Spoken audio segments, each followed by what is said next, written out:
Hi hello welcome back to my channel Sonu Johi's kitchen. ఇవాల్టి వీడియోలో meal maker గోంగూర recipe ఎలా తయారు చేసుకోవాలో చూసేద్దాం. ముందుగా ఒక బౌల్ని తీసుకొని ఒక కప్పు మీల్ మేకర్ తీసుకోవాలి. మీల్ మేకర్ ఇలా చిన్న సైజు ఉన్నవి తీసుకోండి. ఈ మీల్ మేకర్లో బాగా కాచుకున్న నీళ్ళని మీల్ మేకర్ మునిగేంత వరకు పోసుకొని ఒకసారి కలిపి 15 నిమిషాలు పక్కన ఉంచండి. ఇప్పుడు ఇందులోకి ఒక గుప్పెడు గోంగూరను తీసుకొని నీట్గా వాష్ చేసి పక్కన ఉంచండి. ముందుగా స్టవ్ మీద ప్యాన్ పెట్టుకొని 5 నుంచి 6 పచ్చిమిరపకాయలను తుంచి వేసుకోండి. అలాగే నీట్గా వాష్ చేసుకున్న గోంగూరను వేసుకొని ఒక టీ గ్లాస్ వాటర్ని పోసి ఫ్లేమ్ని లో ఫ్లేమ్లో పెట్టుకొని గోంగూర పచ్చిమిరపకాయలు బాగా మగ్గేంత వరకు మగ్గించుకోవాలి. ఈ meal maker curry plain biryani, jeera rice, chapati ఎందులోకైనా చాలా బాగుంటుంది. ఇవి ఇలా మెత్తగా ఉడికిన తర్వాత స్టవ్ ఆఫ్ చేసి చల్లారనివ్వాలి. ఈలోపు మీల్ మేకర్ నానిపోయి ఉంటుంది. ఈ మీల్ మేకర్ని చేత్తోటి ఇలా కొద్దిగా తీసుకొని బాగా నీళ్ళని పిండేసి వేరొక బౌల్లోకి తీసుకోవాలి. వీటి ముందు నాన్ వెజ్ అస్సలు పనికిరాదు, అంత బాగుంటుంది. ఈ రెసిపీని మీతో షేర్ చేసుకోవాలనిపించింది. రెగ్యులర్గా మనం మటన్ గోంగూర, చికెన్ గోంగూర తింటూ ఉంటాం కదా, ఆ టేస్ట్ తోటి సూపర్గా ఉంటుంది. ఈలోపు గోంగూర, పచ్చిమిర్చి చల్లారిన వాటిని మిక్సీ జార్లో వేసుకొని మెత్తగా గ్రైండ్ చేసుకోవాలి. ఇప్పుడు ప్యాన్ను వేడి చేసుకుని 3 టేబుల్ స్పూన్ ఆయిల్ని వేసి ఆయిల్ వేడయ్యాక ఇందులోకి మీల్ మేకర్ని వేసుకొని ఫ్లేమ్ని లో ఫ్లేమ్లో పెట్టుకొని మంచి గోల్డెన్ కలర్ వచ్చేంత వరకు వేగనివ్వండి. ఇలా వేయించుకోవడం వలన తినేటప్పుడు చాలా రుచిగా ఉంటుంది. ఇలా కలర్ వచ్చాక వీటిని ఒక బౌల్లోకి తీసి పక్కన ఉంచండి.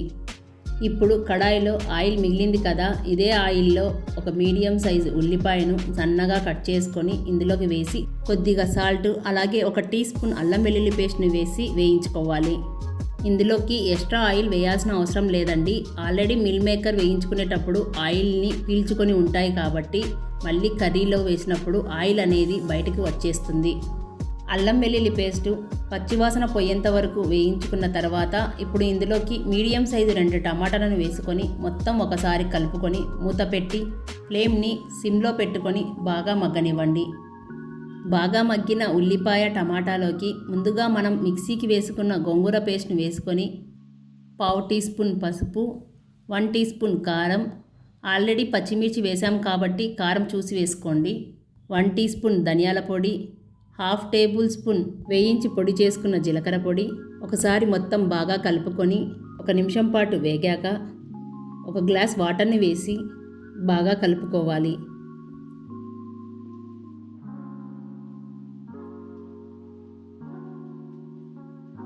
రుచికి సరిపడా ఉప్పును వేసుకొని ఒకసారి ఉప్పు, కారం కరెక్ట్గా సరిపోయిందా లేదా అని చెక్ చేసుకోండి. మసాలా మొత్తం బాగా ఉడికిన తర్వాత ఇప్పుడు ఇందులో వేయించి పెట్టుకున్న మీల్ మేకర్ని వేసి మూత పెట్టి 1-2 నిమిషాలు వదిలేయండి. ఇప్పుడు ఇందులోకి 1/2 టీ స్పూన్ గరం మసాలా పౌడర్ని వేసి ఫ్లేమ్ని మీడియం ఫ్లేమ్లో పెట్టుకొని ప్యాన్కు మూత పెట్టి ఆయిల్ సపరేట్ అయ్యేంత వరకు ఉడికించుకోవాలి. చూడండి, ఆయిల్ అనేది సపరేట్ అయ్యింది. కర్రీ అనేది ఇలా పలచగా ఉన్నప్పుడు స్టవ్ ఆఫ్ చేయండి. చల్లారాక ఇంకాస్త చిక్కబడుతుంది. చివరగా సన్నగా తరిగిన కొత్తిమీరను వేసుకొని ఒకసారి కలుపుకొని సర్వ్ చేసుకోండి. సో ఫ్రెండ్స్, ఈ శ్రావణ మాసంలో ఇలా ఒకసారి ట్రై చేసి చూడండి, చాలా బాగుంటుంది. సో ఫ్రెండ్స్, ఈ వీడియో మీకు నచ్చిందని అనుకుంటున్నాను. మీకు ఈ వీడియో నచ్చినట్లయితే ఒక లైక్ చేసి మీ ఫ్రెండ్స్, రిలేటివ్స్కి షేర్ చేయండి. అలాగే ట్రై చేసి మీకు ఎలా కుదిరిందో మీ ఫీడ్బ్యాక్ని కింద కామెంట్లో షేర్ చేయండి.